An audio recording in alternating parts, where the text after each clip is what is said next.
औज़ुबिल्लाहि बिस्मिल्लाहिर्रहमानिर्रहीम।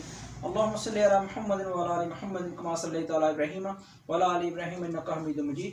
अल्लाहुम्मा बारिक अला मुहम्मदिन व अला आलि मुहम्मदिन कमा बारकता अला इब्राहीम व अला आलि इब्राहीम इन्नका हमीदुम मजीद। हाय व्यूअर्स, मैं हूं डॉक्टर शाहिद। आज मैं आपसे जिस टॉपिक पर बात करूंगा वो है स्केबीज।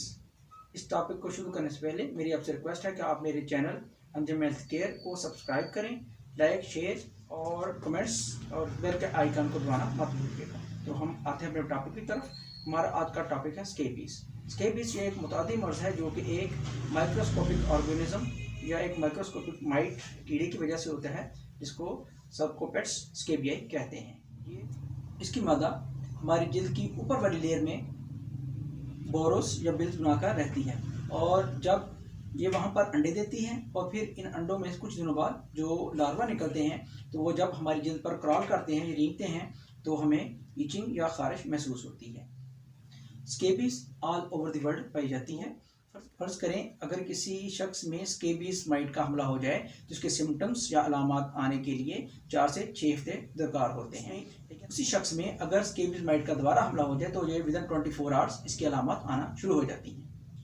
क्योंकि ये एक मुतअद्दी मर्ज है तो इसके फैलाव में अपनी पर्सनल हाइजीन का ख्याल नहीं रखेंगे तो ये मर्ज ज़्यादा फैलता है। इसके फैलाव में ओवर क्राउड या ज़्यादा मदरसों में, स्कूलों में, कॉलेज में या हॉस्टल्स वगैरह में रहते हैं, वहाँ पे अगर सफाई का प्रॉपर इंतजाम ना हो तो वहाँ पे इसके फैलने के चांसेस होते हैं। इसके अलावा तंग घरों में जहाँ पे रोशनी का प्रॉपर इंतजाम ना हो, जहाँ पे सनलाइट वगैरह ना आती हो, तो वहाँ भी इसके चांसेस ज़्यादा होते हैं। ये एक मुतअद्दी मर्ज है जो कि एक शख्स से दूसरे शख्स में फैलता है।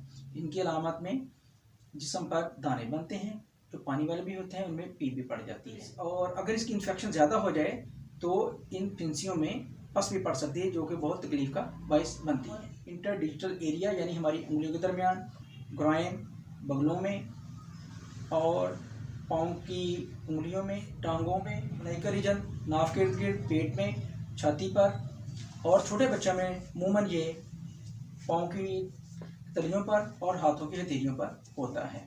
बाज़ इसमें रैश इतनी सीवियर होती है, कोई भी शख्स जो इसका शिकार होता है वो इतना खुजलाता है कि खुजलाने की वजह से स्क्रैचेस बन जाते हैं या खराशियाँ आ जाती हैं और वो शख्स अपने नाखूनों से स्क्रैचिंग करता है तो उसका माइट उसके नाखूनों में मुंतकिल हो जाता है। और इसके बाद अगर वो शख्स किसी से ज़्यादा देर के लिए शेक हैंड करता है या फिजिकल कॉन्टैक्ट होता है या उसकी चीज़ें इस्तेमाल करता है, उसकी अशिया इस्तेमाल करता है जिनमें ब्लैंकेट, बेड, मैट्रेस, उनके कपड़े, लिबास वगैरह यूज़ करता है, तो उसमें इसके ट्रांसफ़र होने के चांसेस ज़्यादा होते हैं। ये पर्सन टू पर्सन ट्रांसफ़र होता है। आल्दो इसका हमला पूरी बॉडी पे होता है लेकिन हमारा चेहरे से बचा रहता है क्योंकि चेहरे पर हमारे पसीने के गदूद या स्वीशस ग्लैंड पाए जाते हैं और इन स्वीशस ग्लैंड से एक रतूबत खारिज होती है जिसको सीबम कहते हैं, जो कि इस माइट्स के कला कमा का बाइस बनती है। इसकी वजह से ये चेहरे पर नहीं होती।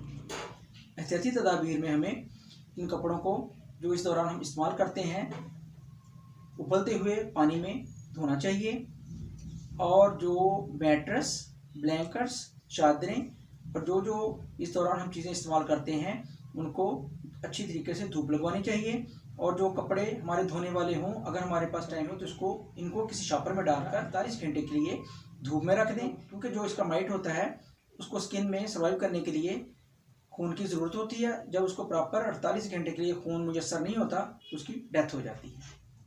एहतियाती तदाबीर में हमें अपने किसी स्किन स्पेशलिस्ट या डर्माटोलॉजिस्ट या अपने किसी फिजिशियन से कंसल्ट करना चाहिए और उनकी बताई हुई एहतियाती तदाबीर पर अमल करना चाहिए। अगर वो आपको कोई लोशन लगाने के लिए दें या कोई मेडिसिन खाने के लिए एंटी हिस्टामिन या एंटी एलर्जिक साथ दें तो उनकी हदायत के मुताबिक उसको इस्तेमाल करना चाहिए। सेल्फ मेडिकेशन से बचना चाहिए। इसके इलाज के लिए अगर किसी फैमिली में ये बीमारी हो या इसका माइट पाया जाए तो उस पूरी फैमिली को एक ही दफ़ा अपना ट्रीटमेंट शुरू करना चाहिए। अगर किसी को इसका हमला हो या ना हो तो तमाम लोग इसकी प्रिकॉशन मेजर लें और अपनी पर्सनल हाइजीन का ख्याल रखें और वो भी अपना ट्रीटमेंट करवा लें। अगर किसी शख्स में स्केबीज का हमला हुआ हो और उसने अपना ट्रीटमेंट करवा लिया हो तो उसे चाहिए कि इसके 7 दिन के बाद दोबारा इसको रिपीट करें अकॉर्डिंग टू योर डर्माटोलॉजिस्ट, उसकी हदायत के मुताबिक, क्योंकि इसके जो मादा होती है वो उसके अंडे 7 दिन के बाद वो दोबारा हैच करती हैं और फिर उनसे दोबारा लार्वा वगैरह निकलते हैं। इससे मेरी आपसे रिक्वेस्ट है कि सेल्फ मेडिकेशन से बचें, सफाई का ख्याल रखें और कंसल्ट योर डर्माटोलॉजिस्ट और अपने डॉक्टर या डर्माटोलॉजिस्ट के बताए हिदायत पर अमल करें ताकि आपका पूरा ख़ानदान इससे बचा रहे। उम्मीद है ये वीडियो आपको पसंद आएगी। मेरी आपसे रिक्वेस्ट है कि आप मेरे चैनल अंजुम हेल्थ केयर को सब्सक्राइब करें, लाइक, शेयर, कमेंट्स और बेल के आइकन को दबाना मत भूलिएगा। अल्लाह आपका हामी व नासिर हो। अल्लाह हाफिज़।